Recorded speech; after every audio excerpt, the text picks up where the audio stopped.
So this is my long-term review of the Fujifilm GFX100 II. This camera has been my baby. I've put it through a lot. About 100,000 images, daily usage, studio work, client work, in the field, on the travels. It's been through everything, and it's been almost like a personal companion.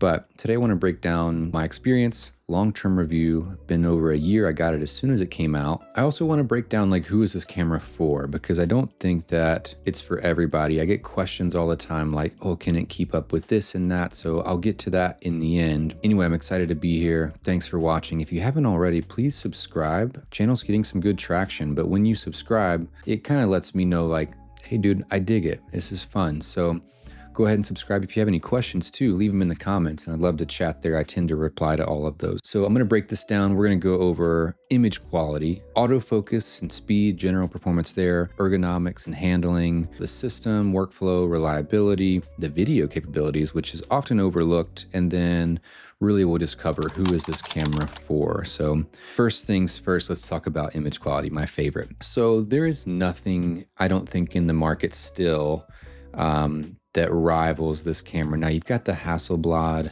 X2D, I think. These could be interchangeable in that sense, but with this, in my experience, Fujifilm's color science interpretation, also their film simulations and all the bells and whistles kind of rival that and win in that department. Now you've got other things like the Sonys and the Leicas at 60 megapixels, and it's like, well, do I need 100? Who needs 100? Nobody probably needs 100. Nobody probably needs 60. Let's be real, 90% of our output is going on social media or somebody else's social media or website, right? The image quality on this, the files themselves, 16-bit massive files, detailed, beautiful, colorful, so much dynamic range, so much malleability that you can work with.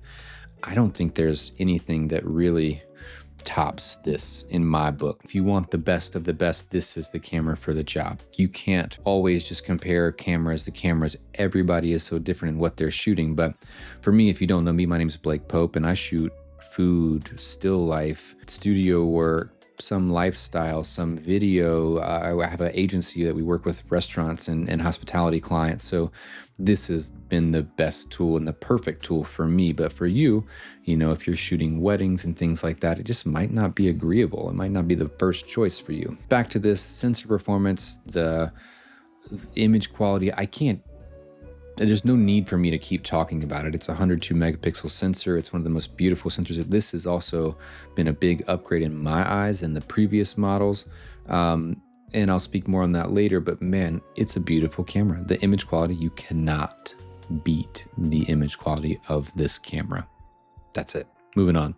Autofocus and the speed there. So this is important. And I think this is probably why a lot of you might have clicked this video, right? The biggest question that I get is, can it keep up with, you know, fast-paced things, weddings, lifestyle, some even studio work with like models that can be moving, and you know, what's the hit rate like? So I'll tell you this, I had the GFX 50S2 before this model, and 50 megapixel sensor, older model, and that was pretty good for me. Like, it was great for my needs, but when I upgraded to this was impressive with how much faster it became. Now this is the same 100 megapixel sensor, 102, whatever, you know, as the previous model, but with an improved processor. So it's moving a lot quicker. And I will say this, definitely I felt the improvement when I upgraded to this model. Now, is it good for weddings? Dude, I don't know. Like, I've never shot a wedding with it, but would it be my first choice? Probably not. I'm grabbing a Sony A something or a, you know, Canon R5 II or something like that, more than likely, before I grab this. This is not what this is built for. You know, can it handle it? Sure. I think it would do it. It would impress you that it can do so well. But keep in mind, mechanically moving focus in a, you know, 2-pound lens, the optics are huge to cover that sensor. So it's almost a limitation of scale to some degree, and power. But that being said, I think it would impress you if you were to use it for a wedding or for wildlife and things like that. And of course, the results would be absolutely stunning. but it's all about using the right tool for the right job. And sometimes that means using the 60 megapixel Sony or something like that that's like built for that. But for this, for what I use it for, food and some people and lifestyle, I just shot a couple of portraits and, the subject's moving, like it does much better than you'd think. But you'd be silly to think this is going to be the tool for your next wedding, business, or your wildlife, photography or sports photography business. Like I wouldn't say this is the right tool. And if you try and force something because you like the idea of that image quality, like you'll probably have regrets. But you also, again, like I've said multiple times now, you might be impressed by what it can do. I'll tell you this also, if you were to make the right lens selections too, linear motor lenses are gonna be what's gonna perform best. That's gonna be like your GF110, your GF35, or sorry, 50 millimeter 3.5, and then a few others within that line. But some of the newer ones, the 55 1.7, and I'll list a few on the screens. Those are going to be focused by wire. They're not as fast with autofocus, and that should be like something that you're hyper aware of. I tend to want to go with the linear focus motors because they perform better with autofocus and also for video too. All right, so now we can spend a couple moments talking about the ergonomics. Not much to say here. Dude, this thing feels absolutely amazing in the hand. It is beefy, chunky. The viewfinder, if we haven't talked about that, is beautiful, like one of the most beautiful. Like it reminds me of the Leica SL2 or SL3. I'm sure it's also nice there. Like it just looks just big, huge, amazing. But in the hand, it's great. Even in a video rig type situation with a cage, like it feels really good. It builds out nicely. The screen is pretty nice, pretty standard for the GFX system. It does flip out. It does have kind of this multi kind of shape. I don't know if you can even see that, but it does some impressive things. I rarely use that kind of stuff.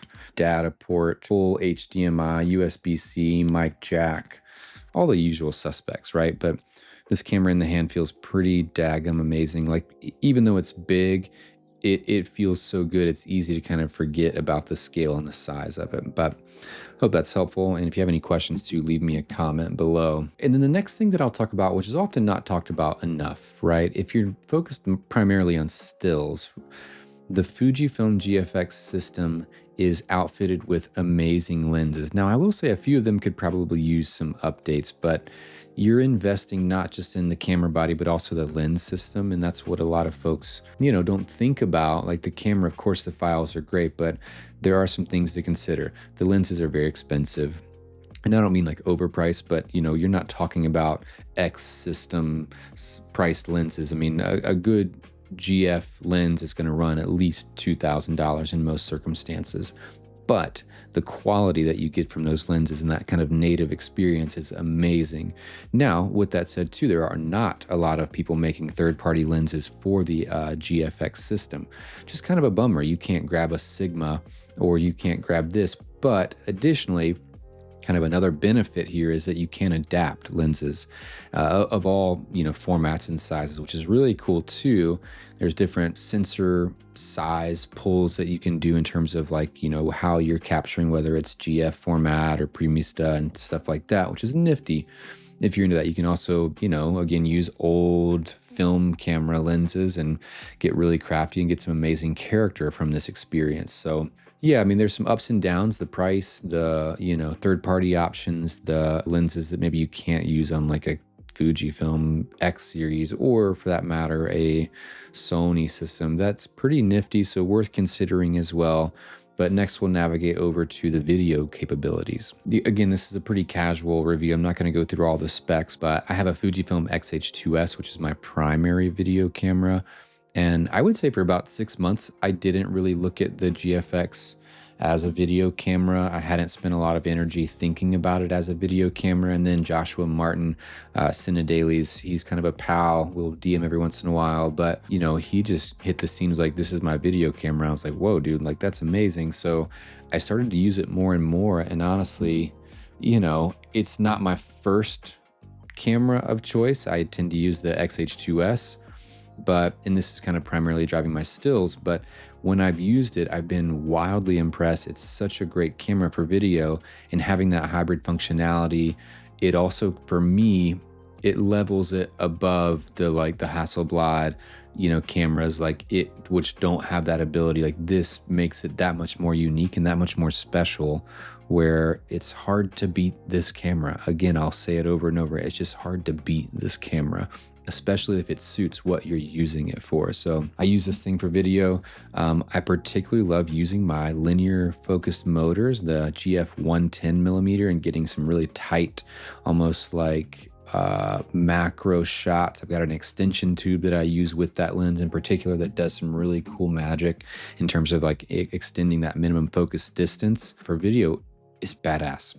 That's what I'll say. All right. This is the last bit. Again, I know this has been, a pretty gentle like approach, but that's how I like to keep these things. Like, the next thing that I have to cover is, who is this camera for? Okay. So the Fujifilm GFX system in general is not going to be your beastly autofocus Sony A5, whatever. Like, it's not a computer chip that's going to be so fast that it keeps up with every demand.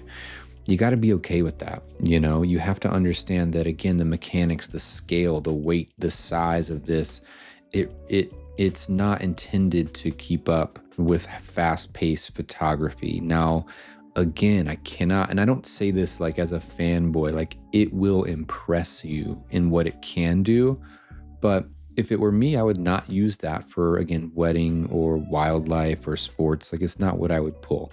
But this camera, for me, again, is a perfectly suited camera for me because I'm doing lots of food photography, still life, studio work, some lifestyle, some, portraiture, some faster moving pace things, using it for video occasionally, using it for stills primarily as a workhorse on a daily basis, literally every single day using this camera.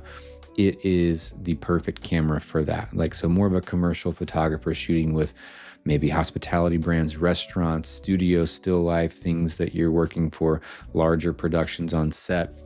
Like, this is an amazing camera and probably worth the investment, right? You can probably rent it for, a couple $100 a day. But at the end of the day, like, I think this camera will hold its value and be a high competitor in the market with the specs that it has for years to come. Even looking at the GFX 100, the original flagship, like big, giant, ugly camera, like, I think that camera still is producing quality that would stand the test of time and not be arguably depleted in terms of its like value that it brings in terms of image performance and quality in the next 10 years for that matter. So for me, it was a no-brainer and it makes the most sense and it's a perfect fit. Now, this camera, again, is just not going to be for everybody. And I think that's got to be okay.